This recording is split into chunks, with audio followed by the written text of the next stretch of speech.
a long drive back to Memphis, Tennessee. Drive through. I just messed up. We have to start over. How did I get started in music? I grew up in a family where my dad was in the military, and he's been playing the saxophone since he was seven or eight. He's Cuban from Havana, and in their culture, you play music. That's what you do. And from the time he was a little boy, his dad used to force him out into the living room when company was over to play music. So he always played music at home, and he's in a really successful band called Jones & Company in the Florida Panhandle area. And so growing up around that, my littlest memories when I was earliest, I was in New York, so I had to be 2, 3 years old. I remember going to see my dad play, just barely remember it, you know, it's kind of fuzzy. But so I was just around him playing sax. I didn't really want to play that kind of music, but it exposed me to music. And the kind of ironic and funny thing about it is my first 3.5 years I was in the military, nobody even knew I played music or that I enjoyed music or that I play guitar or anything. I remember I had friends would come over to my house and they would see my room with my guitars and they'd be like, "You play?" I need this. So take a break now. Won't you just please just let me please break down. I got orders to Alaska in December of '05 and I moved up there. And I remember excited going to Alaska because I knew that the acoustic scene would be big there. For some reason I pictured all these Alaskans running around with acoustic guitars. I got up there and it was pretty true. There was a lot of acoustic guitar players, but I found out there was an open mic night at a pub, brewery right by my house, and I went there and I sat in and did a set with some slow stuff because at the time all I knew was like 6 slow songs. And this guy, Sean Mormello, who had been playing for like 30 years, an amazing guitar player, he kind of saw something in me and he decided that he was going to mentor me and put me under his wing, and he got me my first gig there playing for an hour for $50 at the Moose's Tooth, no, the Bear Tooth is the name of the place, and I got an hour gig for $50, and I remember the tension in the air because, like I said, I only knew slow songs. So at first people were like, "Oh, this is great. This guy's doing an awesome job." And then it was like, "Okay, is he going to play anything up-paced?" People are falling asleep. So then I started learning some new music, and I got a 2-hour gig, and the pay went up accordingly. And then I got a 4-hour gig, and he kind of kept pointing me in the right direction for type of music and pointing me in the right direction for, hey, this place is hiring. But Sean Mormello really got me my start in music. When I was in Alaska, I was doing a coffee house gig, and I love doing that. Since I've been back in Florida, and it's a tourist industry here, I'm playing in bars.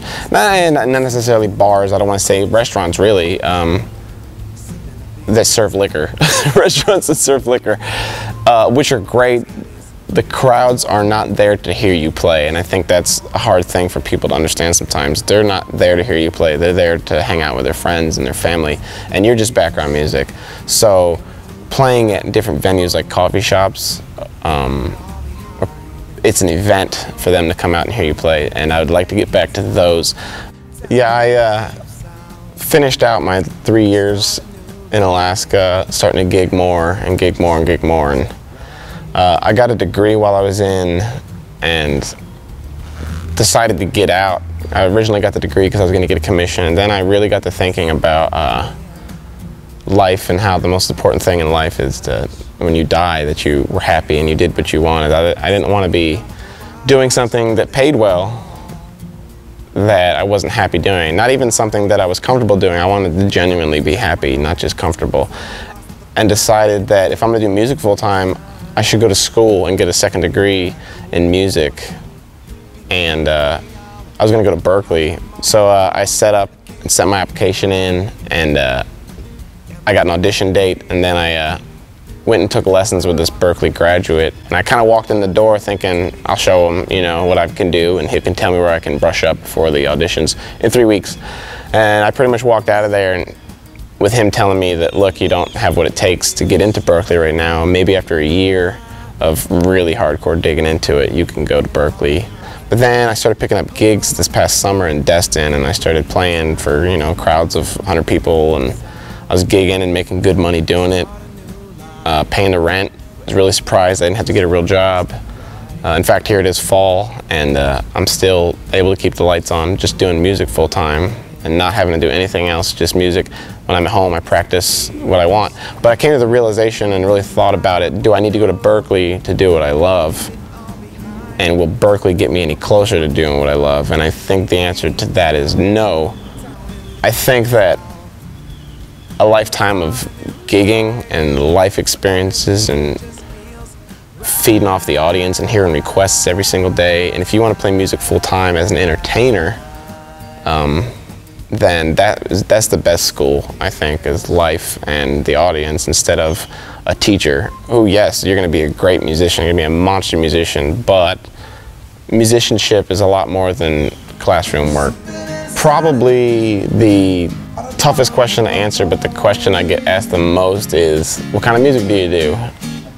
And I think every musician has this problem. But type of music, I always tell people John Mayer, I think because my voice sounds like him. Jack Johnson, but I also cover songs from like Al Green and CCR. And so my music, it's an acoustic singer-songwriter type style, and I think that if I tell people I'm an acoustic singer-songwriter, that kind of gets them the idea, but a little bit more of an upbeat, because I think sometimes people think acoustic singer-songwriter, they think of like a coffee house somewhere where people are snapping for applause. Yeah, I think John Mayer, Jack Johnson is the best description for my type of music, but my original music is more storytelling. I think a lot of times that's what people tell me. My songs kind of send people on a journey in their brains, so that's what I like to do, because when I write music, I picture a storyline a lot of times, or, you know, and I like to put it literally down on paper. I'm a one-man show. I fit into the corner of a business. You know, you can stick me in a corner. I got my own system, everything. I'm nice and quiet. I understand where the entertainment ends and where the blending into the background begins. And I think that is something that takes a long time to learn. We were only waiting for this moment to be free. Blackbird fly. Blackbird.